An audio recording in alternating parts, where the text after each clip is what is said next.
The concept of colors representing gender has been around for hundreds of years. It's a social norm that we all kind of follow, but we never really question why we do it. All we know is that girls are supposed to be pink and boys are blue. But this gender norm didn't actually come to fruition until the 1940s. Joby Paoletti, author of Pink and Blue, Telling the Boys from the Girls, did extensive research on the topic and found out how recently the meanings of these colors have changed. Actually, in the beginning of the 20th century, both boys and girls wore white dresses until the age of 6. Dresses were a gender-neutral clothing item.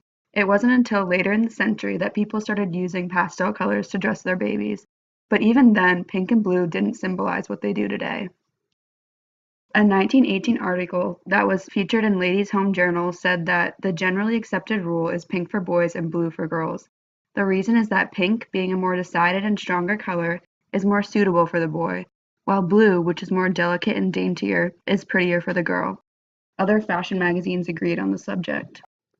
So just like gender is a social norm, so is its representation. Even though the colors that represent male and female have changed, they've always stood for the same things. Boys are supposed to be strong and manly. They should hold power over women and be a leader and decision maker. This is the societal standard of masculinity, which is called hegemonic masculinity.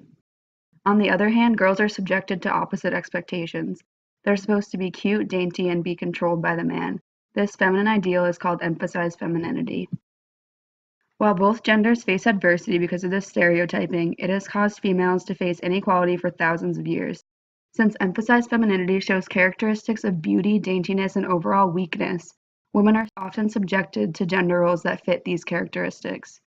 For example, women are usually expected to be the caretaker in the family because of their motherly characteristics. Other feminine occupations are teacher, nurse, secretary, and other jobs that require these emphasized feminine traits. A common feminine trait is that they are usually under the control of the man, which translates over to the workplace. It's gotten better in recent years as the feminist movement has taken off, but we're still far behind where we'd like to be. For example, in 2018, only 24 companies on the Fortune 500 list had female CEOs.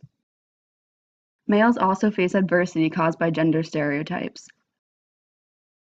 Hegemonic masculinity, which is the dominant male stereotype, forces men to always show characteristics of strong leaders.